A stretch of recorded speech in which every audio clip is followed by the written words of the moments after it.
Unong maganda ng police station building ang ginagdang tukuron sa Mandaue City. Gihangop kini sa kapulisan kay sa katapusan makabalhin na gyud sila sa mas hamugaway nga lokasyon. Ano ang report ni Nico Serino? Sa bag-ong site sa umaabot nga Police Station 2 sa Mandaue City, gihimo kaganihang buntag ang groundbreaking ceremony. Gipangunayan sa mga opisyales sa dakbayan, ingon man sa Police Regional Office 7 ang kalihukan. Alang kini sa pagsugod na sa pagtrabaho sa mamahimong bag-ong building sa Subang Dako Police Station. Ang dapit magbarog sa yuta nga iya sa syudad. Samtang ang pondo para sa katukuran sa building nga mobalor og 57 million nakuha gikan sa General Appropriations Act o National Budget. Katuyuan na ito ang tanong services na ito at focus na ng police station, ng fire station, ng barangay, ng complex.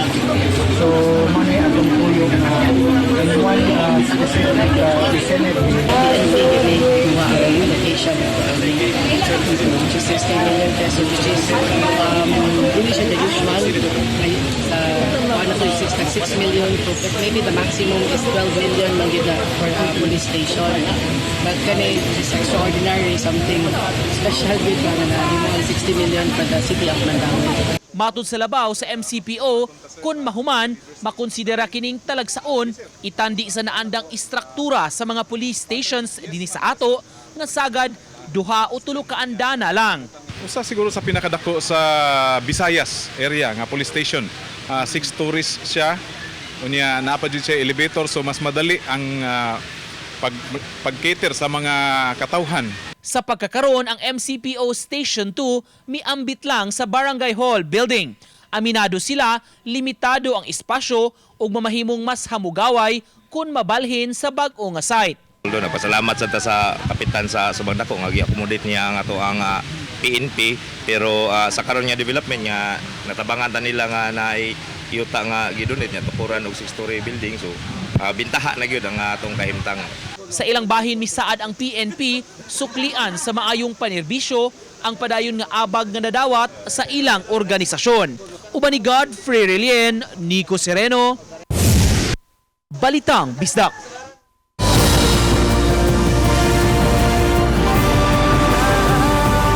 Kini ang GMA Regional TV Balitang Bisdak.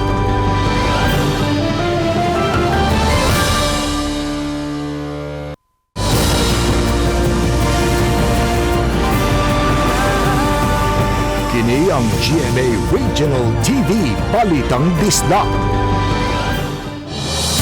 Gwardyang mitabang sa money collector nga natagakan og kwarta sa Cebu South Coastal Road nakadawat og laing pag-ilagikan sa kapulisan. Ang pantaliwa ni ini aduna siya gisagubang nga suliran. Si Nico Sereno sa live report. Nick?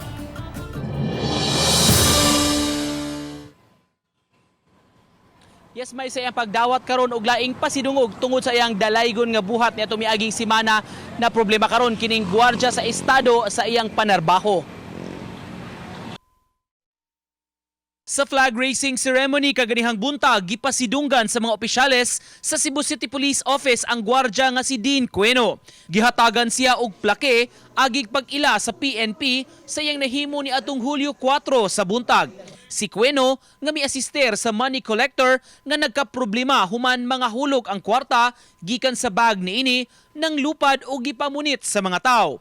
Gitunulan sab kini og tabang pinansyal. Mao ni mga gwardiya na dapat na doon kasaligan. Kay mismo siya nagvoluntary nga mag-render sa iyang serbisyo na without any in return ba. Tanaw niya nga naagi dapat tabangan, mutabang gid siya.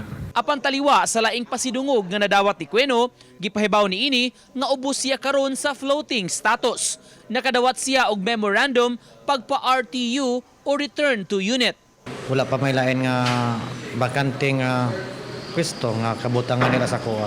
Nakakuha sir, wala ko magmatunog kahit ubos nila. At least malipayon ko nga nakatabang ko.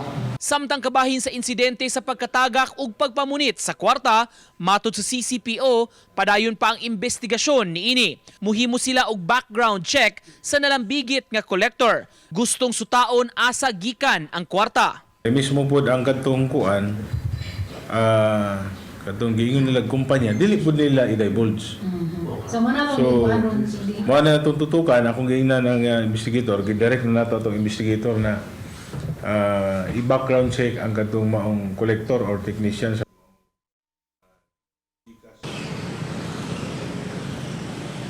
May balik nga itong istorya sa gwardya. Gipasalig hinuon sa CCPO ni Colonel Dalugdog nga tabangan nila ang gwardya sa iyang nahiaguman karon ug naki-coordinate, naki-communicate na ni sila sa Regional Civil Security Unit aron nga mahatagan og ayuda kun unsa man ang matabang sa security agency alang kaniya. May Nick, gusto na kong balikan kining background aning money collector. Nakapresentar ba ni siya ID Nick kung asa ni siya konektado? Kay murag usa ni sa mga pangutana kung unsa gyud ni siya nga kompanya connected.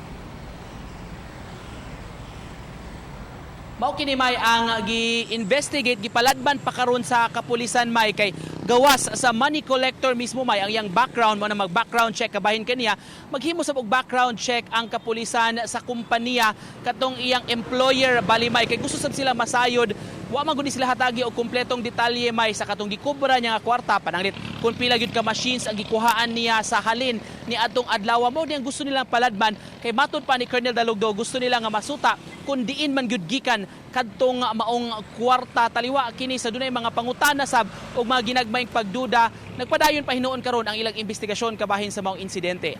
Kay daghang salamat, Nico Sereno.